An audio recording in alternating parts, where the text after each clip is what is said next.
தொகுதி மறுசீரமைப்பில் தமிழ்நாட்டின் உரிமையை காக்க வலியுறுத்தும் வகையில் முதலமைச்சர் மு க ஸ்டாலின் தலைமையில் அனைத்துக் கட்சி கூட்டம் தொடங்க இருக்கிறது. சற்று நேரத்தில் முதலமைச்சர் மு க ஸ்டாலின் தலைமையில் அனைத்துக் கட்சி கூட்டம் நடைபெறவுள்ளது. இந்நிலையில் முதலமைச்சர் மு க ஸ்டாலின் அங்கு வருகை தந்திருக்கிறார். அதன் காட்சிகளை நேரடியாக பார்த்து வருகிறோம். இது தொடர்பான கூடுதல் விவரங்களை செய்தியாளர் அபினேஷிடம் கேட்கலாம். அபினேஷ், விவரங்கள்.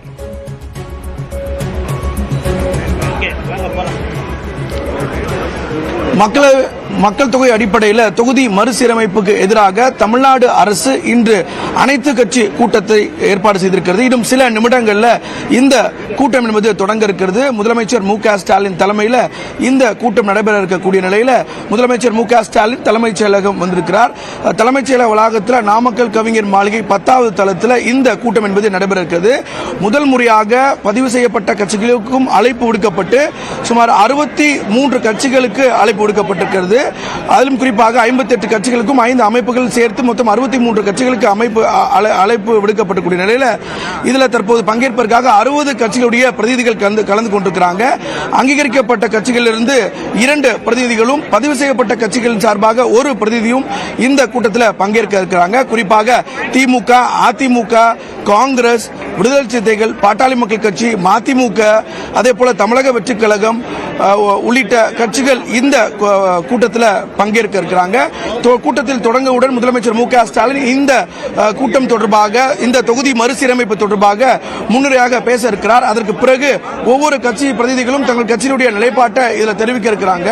இது ஒரு புறம் இருக்கக்கூடிய நிலையில் பாஜக, நாம் தமிழர் மற்றும் தமிழ் மாநில காங்கிரஸ் ஆகிய 3 கட்சிகளும் இந்த கூட்டத்தில் பங்கேற்காது என தெரிவித்திருக்கக்கூடிய நிலையில் இந்த கூட்டம் அப்படிங்கிறது ஒரு முக்கியத்துவம் வாய்ந்த கூட்டமாக இருக்கு. காரணம் 1971ஆம்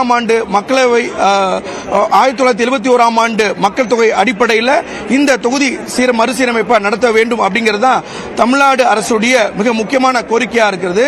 எனவே தற்போது இருக்கக்கூடிய மக்கள் தொகை அடிப்படையில் இந்த தொகுதி மறுசீரமைப்பு செய்தால் அது நிச்சயமாக தமிழகத்திற்கு ஒரு பெரிய பின்னடைவாக இருக்கும். குறிப்பாக மக்களவை தொகுதியுடைய எண்ணிக்கை குறையும் அப்படிங்கிறது தான் தமிழக அரசுடைய மிக முக்கியமான கோரிக்கை. அதற்காக தான் இந்த கூட்டத்தை இன்றைக்கு கூட்டியிருக்கிறாங்க.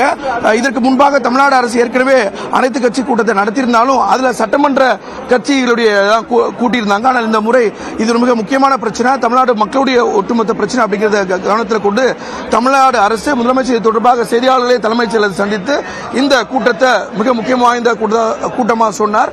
அது மட்டும் இல்லாமல் அதில் பங்கேற்காத கூடிய கட்சிகளுக்கும் மீண்டும் அழைப்பு விடுத்தார். அப்படிங்கிறதுலாம் ஒரு முக்கியமான அம்சமா இருக்கு. இதுல ஒரு சிக்னிபிகன்ஸ் என்ன, எவ்வளவு தூரம் முக்கியமான ஒரு கூட்டம் இது தமிழ். இப்போ இந்த கூட்டத்தில் அங்கீகரிக்கப்பட்ட கட்சிகள், அதே போல பதிவு செய்யப்பட்ட கட்சிகள் கிட்டத்தட்ட ஒரு 63 கட்சிகளுக்கு இதில் அழைப்பு விடுக்கப்பட்டிருக்கு. இதை தவிர்த்து முக்கியமான அமைப்புகளுக்கும் இந்த கூட்டத்துக்கு அழைப்பு விடுக்கப்பட்டிருக்கு. ஒட்டுமொத்தமா இதை எல்லாத்தோட குரலா இதை பிரதிபலிக்கணும் அப்படிங்கிற அடிப்படையில் அனைத்திற்கும் இந்த கூட்டத்தில் அழைப்பு விடுக்கப்பட்டிருக்கு. குறிப்பா 5 கட்சிகள் மட்டும் இதை புறக்கணிக்கிறதா முன்கூட்டியே ஏற்கனவே அறிவிச்சிருக்காங்க. குறிப்பா பாஜக, அதே போல நாம் தமிழர் கட்சி உள்ளிட்ட 5 கட்சிகள், தமிழ் மாநில கட்சி, காங்கிரஸ் கட்சி உள்ளிட்ட கட்சிகள் இதை புறக்கணிக்கிறதா அறிவிச்சிருக்காங்க. இந்த நிலையில இந்த கூட்டத்தில் இந்த கூட்டம் மிக முக்கியத்துவம் வாய்ந்ததாக கருதப்படுது. இதுல தமிழ்நாடு உரிமைகள் பறிக்கப்படும் அப்படிங்கிற ஒற்றை கோரிக்கையை அடிப்படையா வச்சு இந்த கூட்டம் நடத்தப்படுது. இதில் குறிப்பா இந்த தொகுதி, நாடாளுமன்ற தொகுதி மறுசீரமைப்பு மக்கள் தொகை அடிப்படையில் மேற்கொள்ளப்பட்ட தமிழகத்திற்கான பிரதிநிதித்துவம் குறையும் அப்படிங்கிறது மிக முக்கிய பிரச்சனையா இருக்கு. குறிப்பா தற்போது 39 நாடாளுமன்ற தொகுதிகள் இருக்கக்கூடிய நிலையில இந்த மக்கள் தொகை அடிப்படையில் நம்ம தமிழ்நாடு மக்கள் தொகை கட்டுப்படுத்தப்பட்ட மாநிலமா இருக்கு. அந்த அடிப்படையில் கிட்டத்தட்ட 8 தொகுதிகள் தமிழகத்திற்கு குறையும். இது தமிழ்நாட்டுடைய பிரதிநிதித்துவம், தமிழக மக்களுடைய பிரச்சனைகளை நாடாளுமன்றத்தில் தெரிய